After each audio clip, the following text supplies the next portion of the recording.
आइए स्टूडेंट, आप लोगों का स्वागत है। आज हम लोग क्या लेकर आए हैं सर? आप आज मज़ेदार चीज़ लेकर आए हैं और एग्ज़ाम के लिए बहुत ही महत्वपूर्ण है। और ये जो है एशियंट हिस्ट्री का कहें यानी कहें तो प्राचीन इतिहास का ये अंतिम वीडियो है। मैंने आपको लगभग 27 से 28 वीडियो बनाए हैं और उस वीडियो को आप पूरा देखने का प्रयास कीजिएगा। आपके 27 वीडियो में 15 से 20 मिनट के वीडियो हैं। एक वीडियो 15 से 20 मिनट या 22 मिनट या 25 मिनट के वीडियो हैं। उनमें आपके 27 वीडियो में आप देखें तो आपके पूरे जो हैं शुरुआत से लेकर लास्ट तक जो है मैंने अच्छे तरीके से कवर कराया है। अगर आप क्रमबद्ध रूप से देखते हैं तो आपके अंदर एक समझ बनेगी। सर क्या सर आप सच में बता रहे हैं? एकदम सच में बता रहे हैं। एग्जाम्पल जैसे दे रहे हैं, जैसे फिल्म के बीच में आते हैं तो आपको फिल्म का पूरा कहानी समझ में नहीं आता है कि फिल्म में आखिर हुआ क्या। उसी प्रकार से ये पढ़ाई है और पढ़ाई को हम कहानी वे से हम पढ़ने का प्रयास कर रहे हैं। किताब तो सभी के पास है, किताब तो सभी के पास है, लेकिन पढ़ना ऐसा है कि किसी को पढ़ा सकें, किसी को समझा सके। सच में सर, एकदम सच में बात है। तो आज हम लोग यहाँ पर हमने लिखा है कि प्राचीन भारत का इतिहास, और प्राचीन भारत के इतिहास में हमने उत्तर भारत के इतिहास को पढ़ा और फिर हमने दक्षिण भारत के इतिहास को पढ़ा। अब कुछ ऐसे कुछ वंश जो रह गए हैं, जैसे बंगाल में वंश, जम्मू कश्मीर में कुछ वंश जो हैं जो एग्जाम के लिए महत्वपूर्ण हैं। सर आप थोड़ी सी अब जल्दी पढ़ाइए, आप टेंशन मत लीजिए। अगर आ गए हैं तो थोड़ा सा समय दीजिएगा, टाइम दीजिएगा, तभी ना।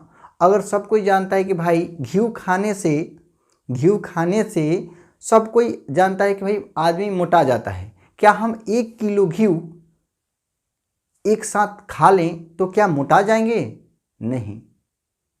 नहीं मोटा पाएंगे और हमारे जो हैं क्या हो जाएंगे, तबीयत खराब हो जाएंगे और 1 किलो के बदले हमें 2 किलो के पैसे लगाने पड़ेंगे। बात समझ में आ रही है?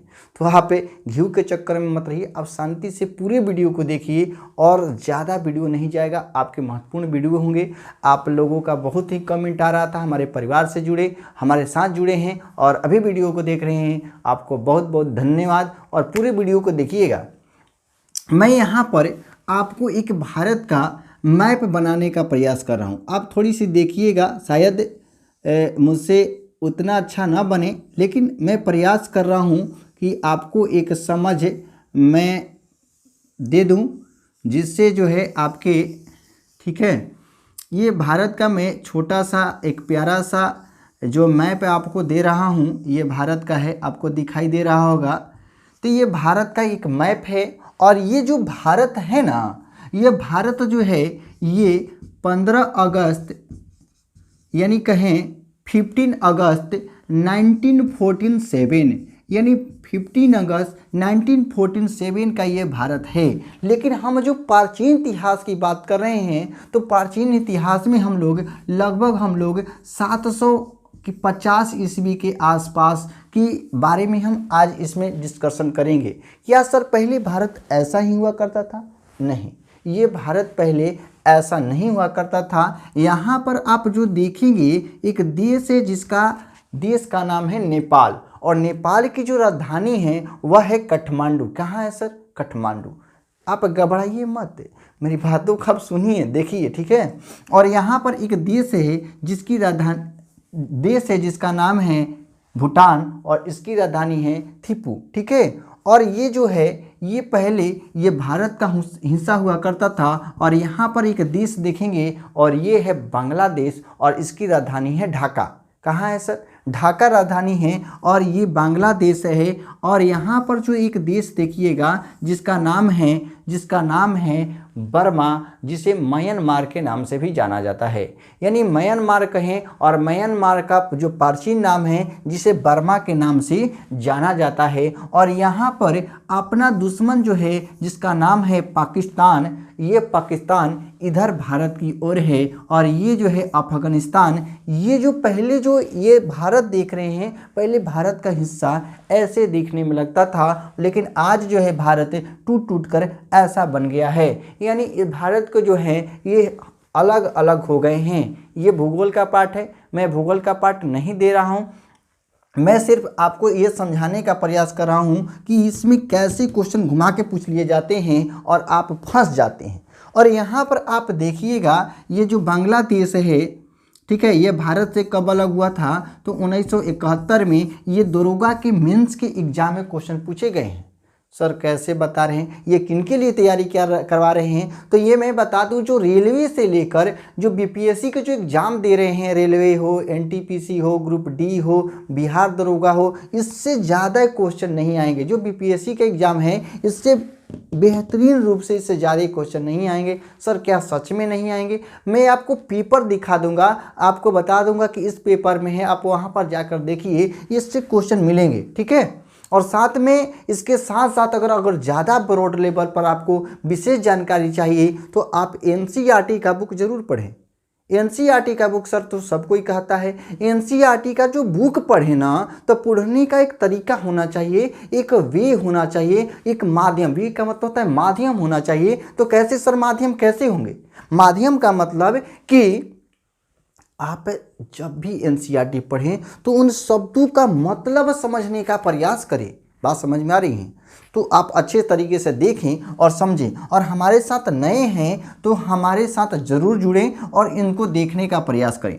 यहाँ पर आपको बात समझ में आ रही है? यहीं पर आप देखिएगा तो यहाँ बिहार है और बिहार के नीचे जो है ये जो है आपका झारखंड। क्या सर आप बिहार झारखंड पढ़ाने वाले हैं? आप तो लिखे हैं प्राचीन भारत का इतिहास। जी हाँ, मैं प्राचीन भारत का ही इतिहास पढ़ाने वाला हूं, लेकिन आपके अंदर पहले मैं समझ पैदा कर दूं कि कैसे एग्जाम में घुमा के पूछे जाते हैं, उनको देखना है। ये बिहार, ये झारखंड, नीचे देखिएगा उड़ीसा का क्षेत्र। यहाँ पर जो पश्चिम बंगाल का जो क्षेत्र देखेंगे, जो पश्चिम बंगाल है वह अभी वर्तमान में भारत का एक राज्य है। और ये बांग्लादेश है, ये पहले भारत का हिस्सा हुआ करता था। और यहाँ पर असम का जो क्षेत्र देखेंगे, ये पहले जो हुआ करता था ये सारा ये भारत का हिस्सा हुआ करता था। लेकिन जो पहले बंगाल जो बोला जाता था, बंगाल के क्षेत्र में ये जो अभी जो राज्य देखने को मिलता है, जो कौन कौन से राज्य थे भारत के, तो ये आप राज्य देखिएगा। बिहार पहले बंगाल का हिस्सा हुआ करता था। ये भी बताया जाता है कि बंगाल से भारत कब अलग हुआ था? तो 1912 ईस्वी में, ठीक है, इस बात को ध्यान रखेंगे। अब जो बंगाल से जो है बिहार कब अलग हुआ था? तो 1912 में। और बिहार से जब है उड़ीसा कब अलग हुआ था? तो 1936 ईस्वी में। अब जो है बिहार से, ठीक है, बिहार से उड़ीसा कब अलग हुआ था? तो 1936 में। बिहार से झारखंड कब अलग हुआ था? तो 15 नवंबर 2000 को अलग हुआ था। तो ये भूगोल का क्वेश्चन है, लेकिन मैं आपको बता दे रहा हूँ, इसको याद रखिएगा कि बंगाल का क्षेत्र यहाँ पर बात करेंगे। यह जो बंगाल, पश्चिम बंगाल जो है, ये जो बांग्लादेश है, ये असम है, बिहार है, झारखंड है, उड़ीसा जो है, ये पहले एक बंगाल का हिस्सा हुआ करता था। किसका हिस्सा सर? बंगाल का। ये बंगाल के क्षेत्र में इतना आता था। और यहीं पर एक राजवंशों का उदय होता है। लगभग यह 750 ईस्वी की बात हो रही है और यहाँ एक राजवंश उदय होता है। यानी बात करें बंगाल के क्षेत्र में, बंगाल के राजवंश बंगाल के क्षेत्र में एक राजवंश का उदय होता है जिसे पाल वंश के नाम से जाना जाता है। कौन से वंश के नाम से सर? तो पाल वंश के नाम से जाना जाता है। ये पाल वंश के जो संस्थापक रहते हैं, संस्थापक जो रहते हैं, जिनका नाम था गोपाल, ठीक है, क्या नाम था? गोपाल। और इनकी स्थापना 750 ईस्वी में यह होती है, यह बंगाल के क्षेत्र में। बात समझ में आ रही है? जी सर, थोड़ी सी बात। ये कब का है? ये 750 ईस्वी की बात कर रहे हैं, अभी की बात नहीं कर रहे हैं। 750 ईस्वी की बात कर रहे हैं। उस समय जो है ये बंगाल का जो क्षेत्र हुआ करता था, इसमें एक वंश उदय होते हैं जिसे पाल वंश के नाम से जाना जाता है। यहाँ तक बातें समझ में आई? जी सर, इतना समझ में आया। तो पूरा आप अच्छे से समझिए। और जो मैं अभी जो लिख रहा हूँ ना, उसको आप पेन और पेपर है तो पेपर या कॉपी है तो कॉपी लेकर आप लिखने का प्रयास कीजिए। तब आपके अंदर एक समझ बनेगी। यहाँ पर हम बात करेंगे जो संस्थापक रहे, और बात करेंगे कि इनकी राजधानी कहाँ थी। तो राजधानी की बात करेंगे तो इनकी राजधानी जो थी मुंगेर। कहाँ थी राजधानी? मुंगेर जो थी, जो बिहार का भी क्षेत्र में मुंगेर पड़ता है, यह राजधानी हुआ करती थी किनकी? ये पालों की। यानी पाल की बात करें, पाल वंशों की जो गोपाल पाल थे उनकी राजधानी मुंगेर हुआ करती थी। इसमें कई सारे महत्वपूर्ण जो है शासक आते हैं। कौन आते हैं? शासक आते हैं, और जिनसे एग्जाम में क्वेश्चन फंसा लिए जाते हैं। कैसे सर, कैसे शासक आते हैं? आप ज़्यादा तेज बोल रहे हैं। नहीं, तेज मैं नहीं बोल रहा, आप सुनिए सिर्फ, ठीक है। मैं बताने का प्रयास कर रहा हूं, आप अच्छे से समझिए, ठीक है। यहाँ पर प्रमुख जो हैं शासक आते हैं, यानी कहें प्रमुख शासक। प्रमुख जो शासक आते हैं, सबसे पहले आते हैं गोपाल, ठीक है, गोपाल आते हैं। फिर आते हैं आपके धर्मपाल, ठीक है। उसके बाद आते हैं देव, ठीक है, देवपाल, और उसके बाद आते हैं नारायण पाल। कौन आते हैं?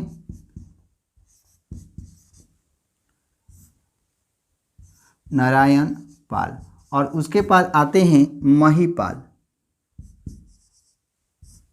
महिपाल और आदि, और इसमें वंश देखने को मिल जाते हैं। तो यहाँ पर हम बात करेंगे कि इनसे कैसे एग्जाम में क्वेश्चन फंसा लिए जाते हैं। तो सबसे पहले हम गोपाल पाल की बात करेंगे कि गोपाल पाल ने इन्होंने क्या किया कि जो एग्जाम में क्वेश्चन पूछे जाते हैं। तो गोपाल पाल ने क्या किया कि जो बिहार के क्षेत्र में, यही बिहार के क्षेत्र में इन्होंने उदंतपुरी, ठीक है, उदंतपुरी विश्वविद्यालय, उदंतपुरी विश्वविद्यालय की स्थापना कराते हैं। उदंतपुरी विश्वविद्यालय की स्थापना जो है ये गोपाल पाल ने करवाया। ये कहाँ? तो ये भागलपुर में। कहाँ? भागलपुर जो बिहार का जो क्षेत्र पड़ता है, वहीं पर ये गोपाल पाल ने उदंतपुरी विश्वविद्यालय की स्थापना करवाते हैं। कौन करवाते हैं सर? ये गोपाल पाल। इनसे क्वेश्चन ये पूछे जाते हैं। इसके बाद गोपाल पाल के बाद जो आते हैं, इनका नाम था धर्मपाल। धर्मपाल ने क्या किया कि धर्मपाल ने क्या ऐसे बातें कही कि इनके बारे में देखेंगे। धर्मपाल की बात करेंगे यहाँ पर, तो धर्मपाल एक महत्वपूर्ण शासक था, और इन्होंने, धर्मपाल की बात करेंगे, थोड़ी सी हम इंक डाल लेते हैं, ठीक है, थोड़ी सी साफ साफ दिखाई दे रहा है ना, कोई दिक्कत नहीं है ना। धर्मपाल ने क्या किया, ठीक है, धर्मपाल की एक बातें हैं जिनसे एग्जाम में क्वेश्चन पूछे जाएंगे। ये यहाँ पर आप देखिएगा तो ये यूपी का जो क्षेत्र है, यूपी का क्षेत्र में एक जगह पड़ता था। उस समय आप मैप उठाकर देखेंगे तो उस समय एक स्थान पड़ता था जिसका नाम था कन्नौज। क्या नाम था? कन्नौज। जी सर, कन्नौज के बारे में तो हम जानते हैं, आप जानते हैं तो बहुत अच्छी बात है। यहाँ जो कन्नौज था, कन्नौज जो यूपी का क्षेत्र था, कन्नौज पर यहाँ पर त्रिपक्षीय संघर्ष चल रहा था। ये सर त्रिपक्षीय संघर्ष क्या कहलाते हैं सर? आप त्रिपक्षीय की बात कर रहे हैं। ये कन्नौज तो बता दिए कि यूपी का क्षेत्र था सर, त्रिपक्षीय क्या था और इनसे क्या कनेक्टेड है ये पाल वंशों से, आप बढ़िया से आप समझिए। जो त्रिपक्षीय की बात करेंगे तो यूपी के क्षेत्र में जो कन्नौज जो क्षेत्र था, यहाँ हमने देखा कि जो बंगाल के क्षेत्र में कौन वंश चल रहे थे? पाल वंश। कौन से वंश थे? पाल वंश। जबकि यहाँ पर महाराष्ट्र का जो क्षेत्र था, यहाँ पर राष्ट्रकूट वंश थे। कौन से वंश थे? राष्ट्रकूट, ठीक है, राष्ट्रकूट जो था यहाँ पर वंश था। और इधर देखेंगे तो प्रतिहार वंश। कौन? प्रतिहार वंश। ये हम आगे चलकर बात करेंगे कि प्रतिहारों की उत्पत्ति कैसे हुई, इनके बारे में देखेंगे, ठीक है। यह भी चाहते थे, यह पाल भी चाहते थे कि मैं कनौज पर सत्ता स्थापित कर लूं।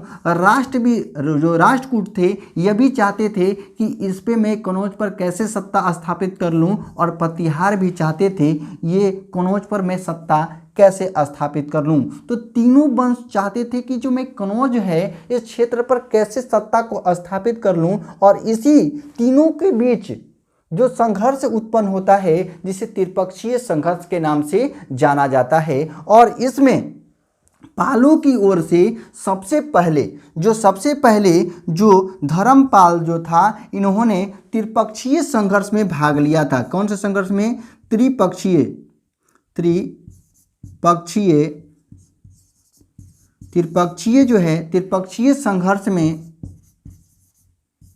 संघर्ष में भाग लेने वाला पाल वंश से जो भाग लेने वाला जो व्यक्ति था उसका क्या नाम था? तो उसका नाम था धर्मपाल। यही एग्जाम में क्वेश्चन पूछे जाते हैं। जबकि पहले की वीडियो में आप देखिएगा तो मैंने पहले की वीडियो में बताया था कि राष्ट्रकूट के तरफ से जो पहला जो शासक था जो त्रिपक्षीय संघर्ष में भाग लेता है जिसका नाम था ध्रुव।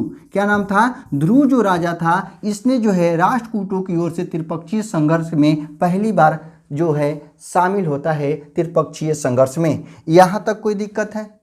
यहाँ तक कोई समस्या है? हमने क्या क्या चीज़ें देखी कि हमने देखा कि जो पाल वंश था, ये पाल वंश में जो धर्मपाल जो था ये त्रिपक्षीय संघर्ष में सबसे पहले यह शामिल हो जाता है। अब थोड़ी सी हम देवपाल के बारे में देखते हैं कि देवपाल ने क्या किया।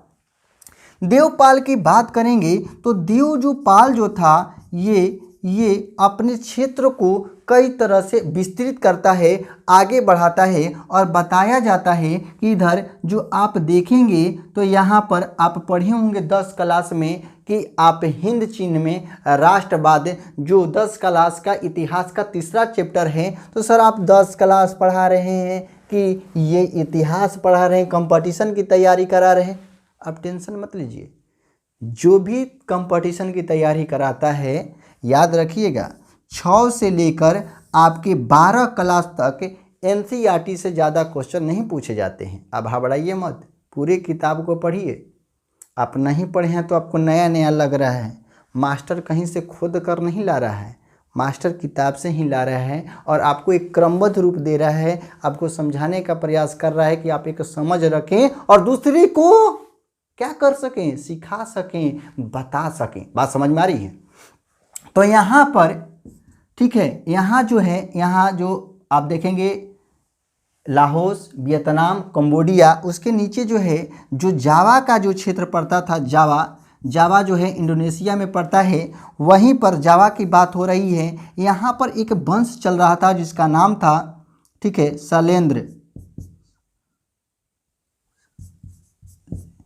शैलेंद्र वंश। कौन सा वंश चल रहा था? शैलेंद्र वंश।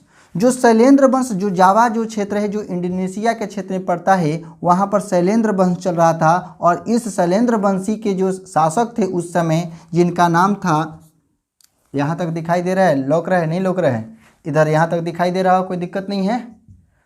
जावा के शासक शैलेंद्र वंश था। यहाँ तक कोई दिक्कत है? अभी थोड़ी सी हम इधर यहाँ पर रफू चक्कू कर देते हैं, थोड़ी सी आप देख लीजिएगा, ठीक है। ये जो शासक थे शैलेंद्र ने क्या किया कि इनके जो शासक थे जिनका नाम था बालपुदेव जो थे, यहाँ के यह शासक थे। आप नेट पर सर्च मारिएगा या कहीं कहीं बालपुत्र देव जो देता है, इनके नाम देता है, लेकिन नेट पर या किताबों में एनसीईआरटी में देखिएगा तो बालपुदेव इनका नाम है, ठीक है। तो बालपुदेव जो थे यह शासक थे शैलेंद्र वंशी, जो जावा के क्षेत्र में थे। इन्होंने देवपाल से मित्रता की थी। तो इन्होंने कहा, किसने कहा? हमारा ये मत, शैलेंद्र जो वंशी जो बालपुदेव जो थे, इन्होंने देवपाल से कहा कि मुझे जो है जो बौद्ध जो है बौद्ध को हमें इच्छा है, बौद्ध धर्म को मैं मानता हूँ, मैं चाहता हूँ कि मैं बौद्ध के रूप में कोई मंदिर का निर्माण करवा दूँ। तो उसके लिए जो देवपाल था, तो इन्होंने 5 गांव, देवपाल ने 5 गांव जो है वह शैलेंद्र वंशी शासक बालपू देव को जो है इन्होंने 5 गांव दान में दिया। किसने दिया? देवपाल ने जो बालपू जो देव थे इनको 5 गांव, कितने गांव? 5 गांव जो हैं दान में दिया। और यहाँ पर बालपुल देव ने बौद्ध जो बिहार है बौद्ध विहार का निर्माण किसने करवाया? तो ये बौद्ध विहार का निर्माण करवाने वाले जो व्यक्ति थे बालपू देव। ठीक है, इस तरीके से हमने देखा। जबकि अब बात करेंगे यहाँ पर कि पाल वंश का, यहाँ पर याद करेंगे पाल वंश का अंतिम शासक, पाल वंश का अंतिम जो शासक था जिसका नाम था मदन पाल।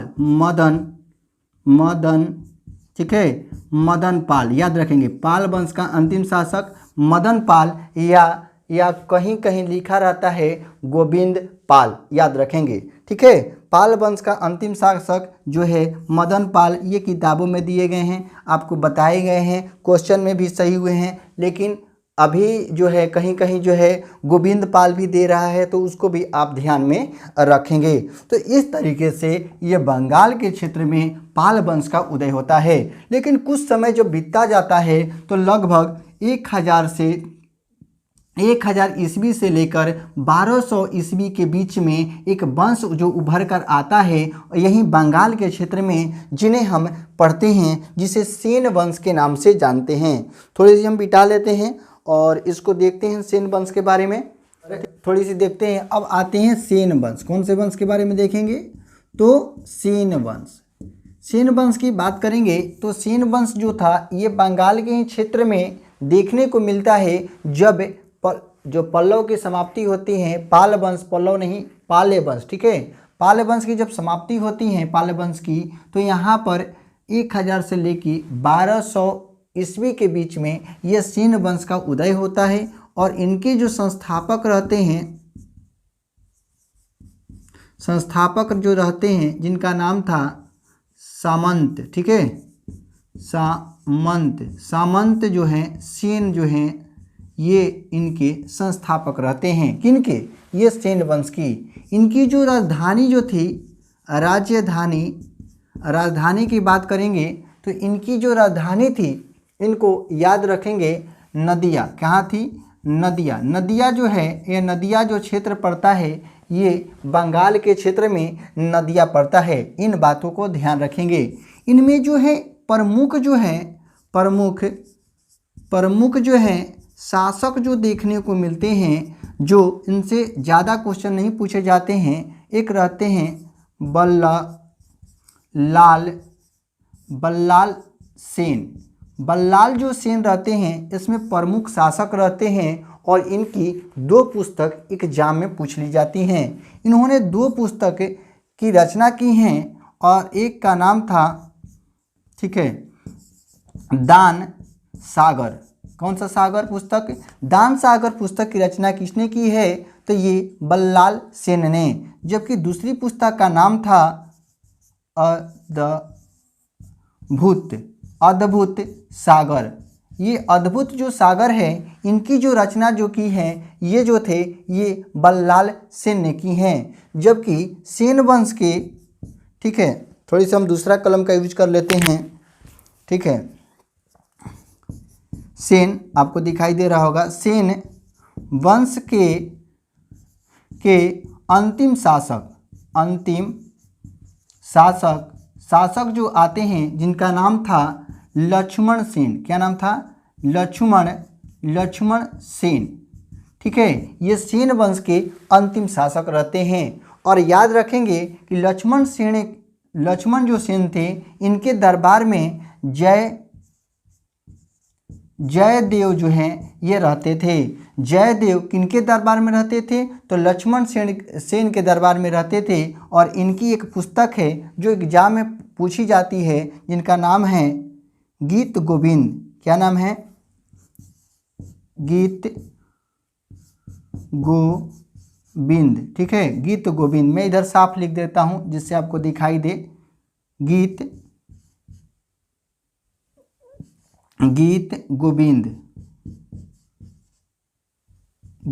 गीत गोविंद जो है ये इनकी पुस्तक है जयदेव की। और बात करेंगे कि जो यहाँ पर जो बंगाल के क्षेत्रों में जो सबसे अंतिम हिंदू शासक जो रहते हैं जिनका नाम था लक्ष्मण सेन, तो इस तरीके से यहाँ पर वंशज देखने को मिलते हैं। अब यहाँ पर बात करेंगे ये जो जम्मू कश्मीर का देख रहे हैं, यहाँ पर कुछ और भी वंश देखने को मिलते हैं। तो आज हम जम्मू कश्मीर के कुछ उनके भी बारे में थोड़ी सी हम देख लेते हैं। यहाँ तक बातें समझ में आ रही है कि सेन वंश की बात करेंगे तो सेन वंश के जो संस्थापक रहे सामंत सेन थे। इनकी राजधानी जो थी नदिया थी। प्रमुख शासक जो थे बल्लाल सेन थे। इन्होंने 2 पुस्तक लिखी, दान सागर, अद्भुत सागर। और इनके अंतिम शासक जो थे इनका नाम था लक्ष्मण सेन। और इनके दरबार में जो रहते थे जयदेव रहते थे। और जयदेव ने एक पुस्तक लिखी जिनका नाम था गीत गोविंद। ठीक है,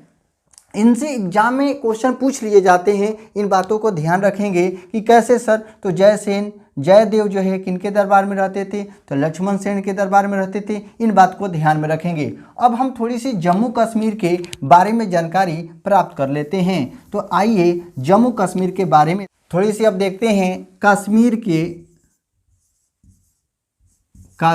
के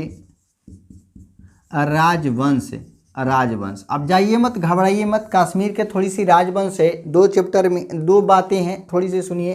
कश्मीर के राजवंश में बात करेंगे तो आते हैं आपके राजवंशों में काकोट। ठीक है, काकोट वंश। उसके बाद आते हैं उत्पल वंश। यह कहाँ जम्मू कश्मीर में देखने को मिलते हैं। लोहार वंश। और लोहार वंश जो है, लोहार वंश में इसमें प्रमुख जो वंश देखने को मिलते हैं लोहार वंश रहते हैं।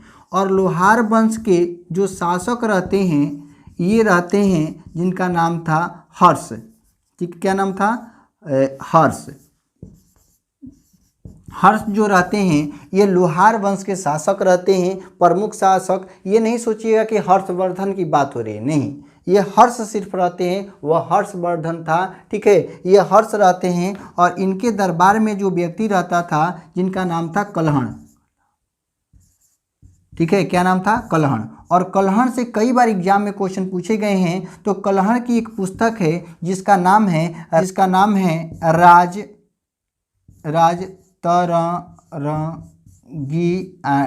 राजतरंगिणी जो है ये कलहण की पुस्तक है। और जो कलहण जो रहते थे ये हर्ष के दरबार में रहते थे। और इस राजतरंगिणी पुस्तक है, इसमें जम्मू कश्मीर के प्रारंभिक इतिहास के बारे में जानकारी मिलती है। इन बातों को ध्यान रखेंगे। और राजतरंगिणी जो पुस्तक है यह किसकी रचना है? तो कलहण की। कलहण किसके दरबार में रहते थे? तो हर्ष के दरबार में रहते थे। हर्ष कौन से वंश से संबंधित थे? तो लोहार वंश से संबंधित थे।